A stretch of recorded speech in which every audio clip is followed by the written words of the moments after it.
Good morning বন্ধুরা। আজ সকাল সকাল উঠে পড়েছি, অনেক সকালে চা খেয়ে নিয়েছি। এখন আমার গলার অবস্থা ভালো নেই, তাই কি ভিডিও করব দুশ্চিন্তায় পড়েছি। যাই হোক, এটা সহ্য করে নেবেন। আজকের ভিডিওতে সিম্পল স্যারের নতুন একটি পর্বে সবাইকে অনেক অনেক স্বাগত জানিয়ে শুরু করলাম বন্ধুরা। এই যে চুবড়ি হাতে করে নিয়েছি, চলুন একটু ছাদে যাব, দরকার আছে। চলে এলাম বন্ধুরা। আর সত্যি আজকে অনেকটা কম কথা বলে আমি ভিডিওটা করতে চেষ্টা করছি, কারণ গলাটা নিজেরই একটা অস্বস্তি লাগছে।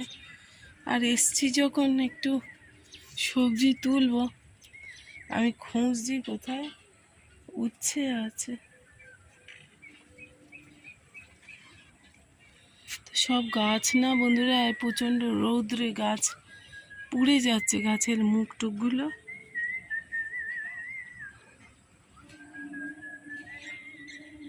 এখানে শাক আছে, এই শাক আমি তুলে নেব। আজকে একটু শাক ভাজা করব, কারণ এই মুখে না অন্য কিছু এদের ভালোই লাগছে না। আর এই দেখুন শাকও হয়েছে কি প্রচণ্ড, হ্যাঁ বেশ ভালোই শাক হয়েছে।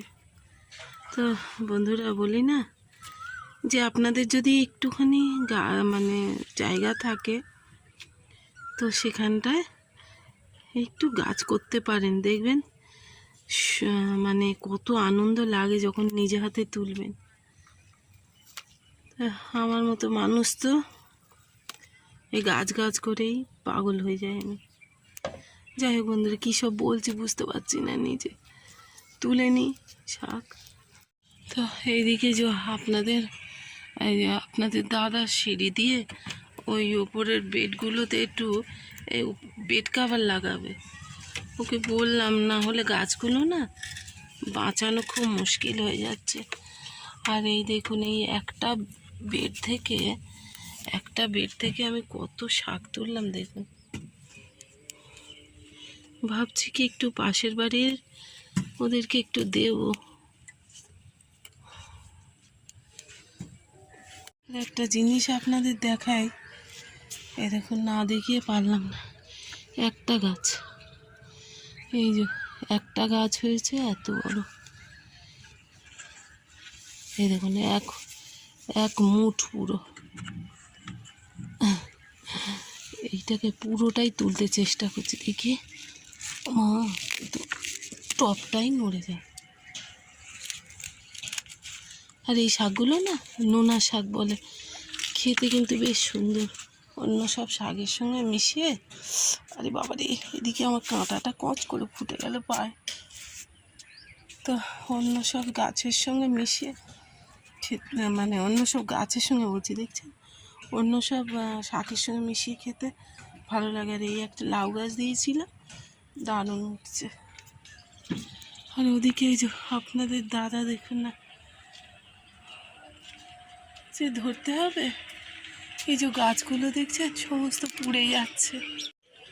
আর এই যে কলমি শাকগুলো বেশ ভালো হয়েছে। আর এইখানে না বন্ধুরা দেখুন, কিছু নোটে শাক দিয়েছিলাম, সেগুলোও তুলে নিচ্ছি। ওই যে পাশের ওই বাড়িটা এই যে দেখা যাচ্ছে যে অল্প একটু, ওই বাড়িটা একটু দেব। আর দেখছেন, এই আরেকটু এইদিকে টেনে নিয়ে আসো, ওইদিকে ঢিলে দাও, ওইদিকে তো গাছ নেই, এই মাঝখানটাতেও গাছগুলো নষ্ট হচ্ছে। এই যে আমার কাজ করে দিচ্ছে, একটু ভালো করে জলটা দাও। কেমন করে জল দেয়, একটু ছড়িয়ে দিতে হবে। এইসব গাছ ঝাঁঝিয়ে গেছে পুরো রৌদ্রে, দেখে না বন্ধুরা মনটা খারাপ হয়ে যাচ্ছে। ওই যে পেয়ারা পেড়ে দিতে বললাম, কারণ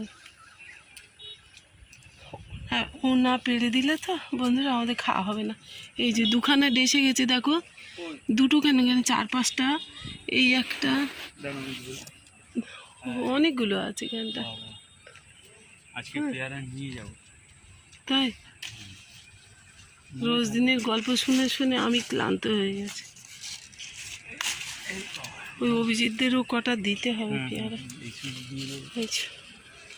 সত্যি বন্ধুরা, আমি তো ভাবি ব্লগ ভিডিওটা ওই সব ওই ঘর মোছা হেনা তেনা এইসব না দেখিয়ে আমি আপনাদের এই আমার বাগান দেখাবো। সত্যি বলছি, আমার ব্লগ ভিডিও করতে আর ভালো লাগে না, কারণ ওই একই জিনিস কি দেখাবো আপনার। আর দেখুন এক ঝুড়ির বেশি হয়ে গেছে, তো ওই যে দেবো বলে পাশের বাড়ি এই ওদের জন্য দিয়ে দিলাম।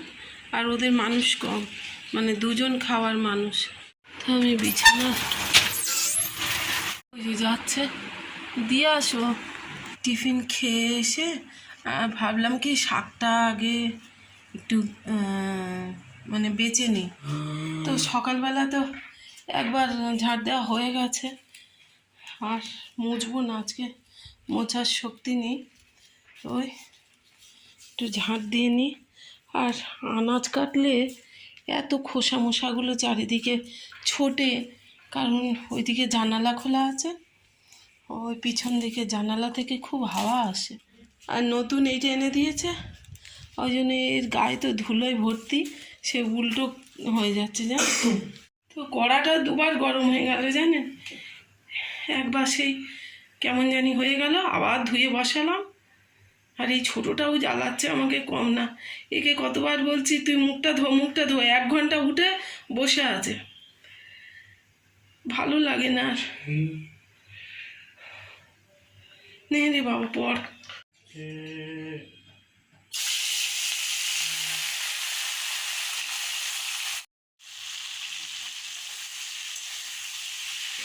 যে পেয়ারাটা তুললাম, একটা নিয়ে আমাকে একটু দে খাই।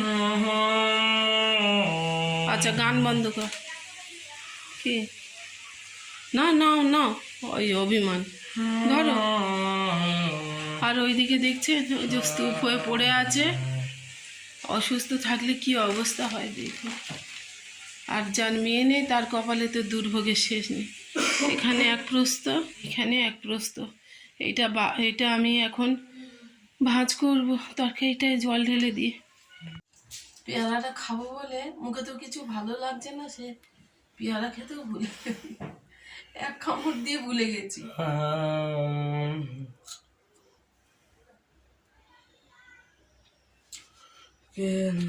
এত মিষ্টি কি বলবো।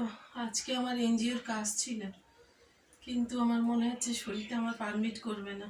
বাবু ফ্যানটা চালিয়ে দে তো, থাকা যাচ্ছে না গরমে। শুয়েছিলাম জানেন, আর এই যে উঠে পড়ে আর হচ্ছে কি তেঁতুলগুলোর হিল্লে করলাম একটা, না হলে কবে দিয়ে পড়ে আছে। মশলা কি জানি বেশি দিয়ে ফেললাম কি, একটু করে নিই, বাতাসা দিয়ে করছি। আর এইটাই কদিন রাখে দেখুন। আমার বড়টা সে চোখে দেখতে পেলে একবার হয়েছে, সাবাই করে দিতে আর বেশিক্ষণ সময় নেই। জিনিস দিতে ভুলে গেছি, এটা না দিলে টেস্টই হবে না। এটা হচ্ছে বিট লবণ।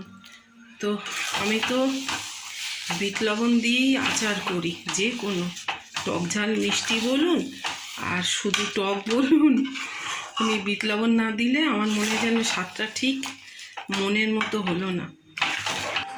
এ দেখো কেমন হয়েছে বাবা, কেমন হয়েছে বাবা বলে ভালো নামলো। ও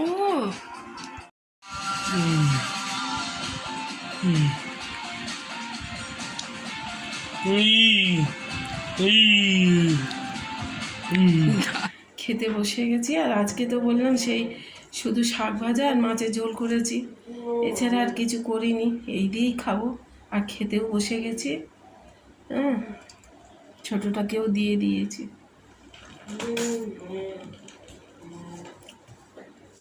ঠান্ডা হতে বন্ধুরা একটু লবণ কম লাগছে, যাই হোক খাওয়ার সময় যার কম লাগবে সে দিয়ে খাবে। আর খেয়ে দেখ,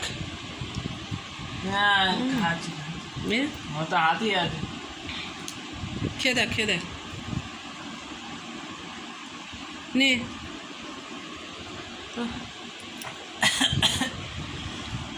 কেমন লাগছে দারুণ টেস্টি লাগছে সেইটা বল। গুড ইভিনিং বন্ধুরা। আর আমি মাঝখানে যে টাইমটা আসিনি আপনাদের সামনে, সেই টাইমে ছাদের উপরে যে গাছের জল টল দেওয়া সেই সমস্ত করেছি। বসে এখানটা একটুখানি যে প্রার্থনা রুম তো, এখানে বসে আর এই আমার ঈশ্বরের সঙ্গে আমার একটুখানি আলাপ আলোচনা, একটু তার চরণে বসা। আর এই যে দেখাচ্ছি আপনাদের একটু বাইবেল পাঠ। তো ছোটটা কাশছে খপর খপর করে, একটু গা মুছিয়ে দিলাম, জানেন, গায়ে জল ঢাললাম না, আর আমিও একটু গাটা মুছে নিলাম। বড় ছেলেটাকে একটু ওই মুড়ি দিয়ে খাওয়ার জন্য কিছু আনতে পাঠালাম, উনি জাগিয়ে একটু নিয়ে দেখি খায় কি। কোথাও খাবার ছিল না? হ্যাঁ, সোনারপুরে যেতে হয়েছে, তারপরে আর কিছু এইদিকে সব বন্ধ। কেন?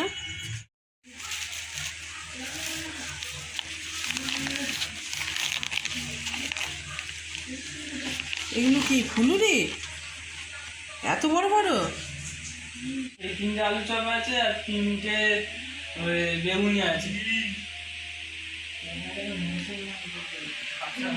তো মুড়ি দিয়ে খাবো। আর আজকের পর্বটা আমি এখানে শেষ করছি। খুব ভালো থাকবেন। ফ্যান ছাড়া তো কি ঘাম দিচ্ছে এইটুকু টাইমের মধ্যে। খুব ভালো থাকবেন, নিজেদের খেয়াল রাখবেন, আর ভালো লাগলে লাইক কমেন্ট শেয়ার করতে ভুলবেন না। টাটা বন্ধুরা, বাই। খুব ভালো থাকবেন। খাবো না বলতে বলতে তারপরে খেলো। আসলে আমার মনে হয় কি, ওরা খেলেও আমার শান্তি। যাই হোক, অল্প কম বেশি, ভালো মন্দ, কম দামি বেশি দামি, যাই কিছু আনুক না কেন, সবাই একসঙ্গে বসে খাওয়ার মজাটাই আলাদা। আর এটাই বোধহয় সংসারের নিয়ম। তো বন্ধুরা, আজকে এটাই শেষ করছি।